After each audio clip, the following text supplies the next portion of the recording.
Hi, I'm Lizzie. It's so nice out right now. My horse is caked in mud right now, so I'm gonna brush her, but I wanted to show you this cute thing that she does because she absolutely loves being brushed. She's got her flat halter on right now because of something I wanna do later. So, Stella loves being brushed, but specifically on the neck. Oh, the scratches. Oh, the scratches. Can I stop? Bump. Okay, I keep going. Come on.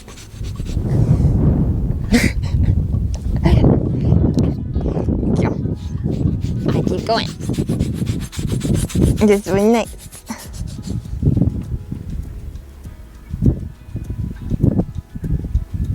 Okay, I keep going. Jackwood. That's really good. You're silly. You're silly. Okay, I need to brush the whole body now. It's a very nice hairdo. Very nice.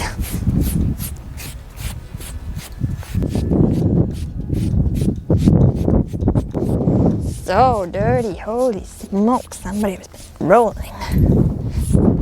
Brush, brush, brush, brush, brush. You're silly. You're silly.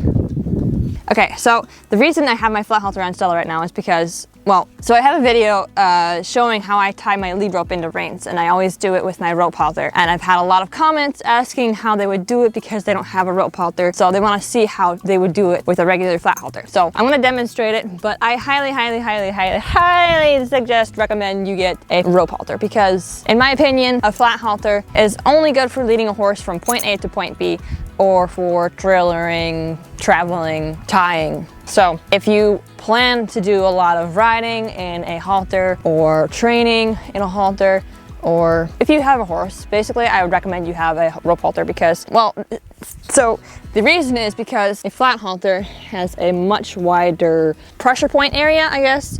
And so when you are trying to be subtle with your reins and have nice, quiet communication cues, they're not gonna feel it very much with a flat halter. There's just not much pressure points anywhere. They're not gonna feel a lot of distinction between your cues. And so you're gonna have to be kind of loud and kind of hard on your reins and your hands. They're not gonna feel the difference between hoeing or turning or whatever. So if you're gonna be riding in a halter, I recommend you do it with a rope halter. There's knots on the noseband so that they can feel its pressure points when you pull side to side or back up. And it's a smaller surface, so you can be lighter on your cues and reins or whatever. So yeah, this is just going to confuse your horse. You're gonna have to use a lot of heavy pressure. It's not gonna look pretty. Your horse is going to end up pushing through a lot of the pressure. It's kind of desensitize him to pressure on the head, basically. So anyways, I'm gonna show you, regardless, how to tie up a lead rope into reins. I basically do it the exact same way as you would do it with a rope halter, just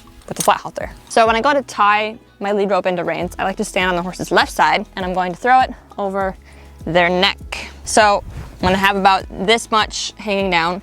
I'm gonna pinch the buckle and where I want to start my tie with my left hand, and with my right, I'm gonna take that tail. I'm going to wrap it around the buckle, usually 3 times, but because this lead line is pretty short, I'm only gonna do 2 times. And then on my second wraparound, I'm gonna take the tail now. I'm going to wrap it over and under through both of those loops, and I'm going to pull it tight. So because there is only 2 loops here, it might have a higher risk of pulling out. So just before you get on, just make sure it's tight, and usually it's good. I've very rarely had this come undone on me. And with this type of rope lead line, there's a lot of grip into it, so it shouldn't come out. You do have pretty short reins, but Stella is a small horse, so that doesn't really bother me. But yes, if you're out on the pasture, you go to get your horse, you don't want to walk all the way back from the pasture to the barn with your horse. So just throw your lead line into some reins, jump on your horse, and you're good to go. And because you tie this knot around your buckle, it's not going to slide down because the fat end of the buckle is going to keep your knot up, basically. So it's not going anywhere. And taking it out is usually pretty simple. unless you've been pulling on it a lot. Then it gets a little tight. Ta-da! Good girl. Blaze is just basking in that sun. So's Lena. Hello, Kina. I do want to take Blaze out in a little bit, but because I put the halter on Stella, she thought she was coming out to eat grass, so I had to take her out so that she could eat grass for a little bit. So I'm gonna wash her for feet and just let her graze for a little bit.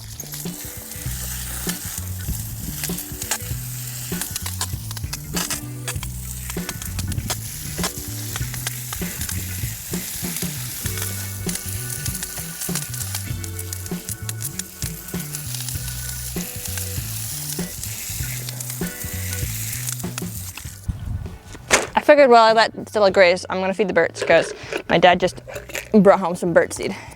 Because birds are all out. Okay, I don't need scissors. So much for that handle though.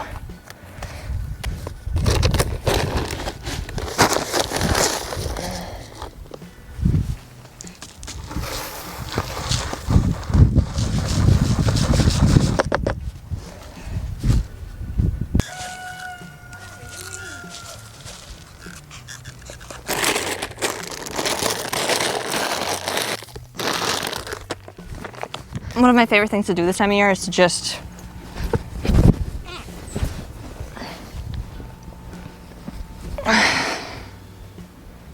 you don't have to do anything. You just lie here.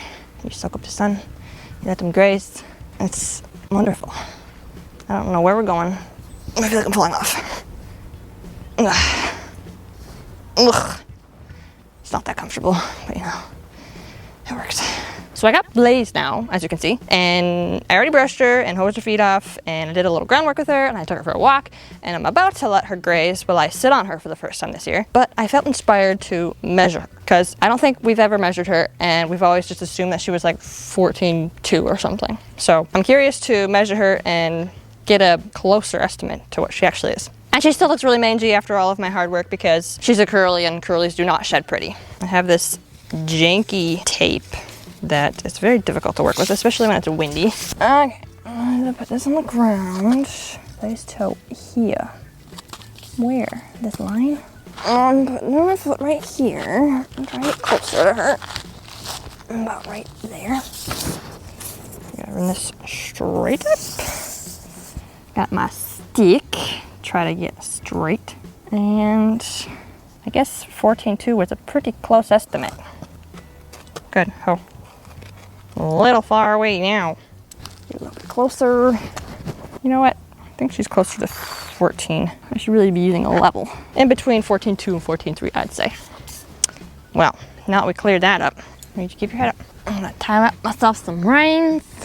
So I'm gonna do this swing on jump and Blaze because that's what I always do on Stella, and it's frankly easier to get on that way. But I've gotten a lot of comments of people making up a bunch of excuses why they can't get on bareback on their horse to do the swing on jump because their horse is tall, my horse is short, I've got long legs, blah blah blah blah. Well, Blaze, we've just discovered is like 14.3, 14.2, whatever hands. So I am going to swing on jump on her like I always do, and is she the tallest horse ever? Obviously not. She's almost a whole hand taller than Stella, but it's still extremely easy to do it on her. So I'm gonna do it. And since it's my first time getting on her this year, I'm gonna make sure she gives me her head. She's paying attention. She's a bit distracted by grass right now. Blaze, I want your head. Good girl.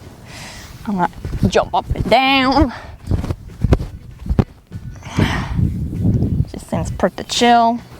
Jump up on her. She still seems pretty chill. Okay, stop being distracted by grass. Okay? Now, we ready for this?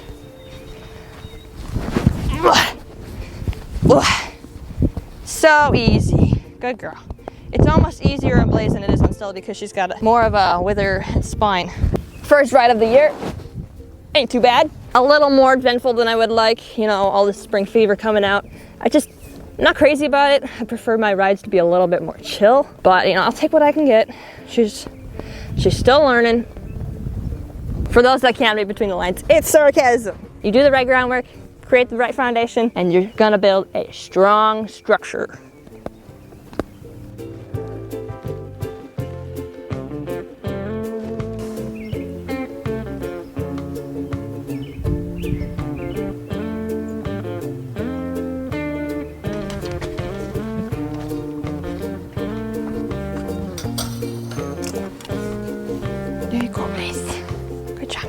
that's all I got for you guys today. Hopefully within the next week or two, Tyler will be able to till my arena and I'll be repairing my jumps and we'll be carving a statue out of this chub chub, meaning getting into shape.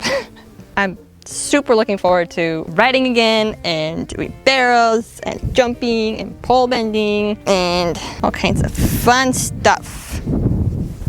If you guys want more content from me, more than just one video a week, you can go follow me on Instagram and TikTok, but I do post a lot of shorts on YouTube too, so don't forget to subscribe and you can see all of those too. But I'll see you guys next week Sunday. Bye! Excuse me.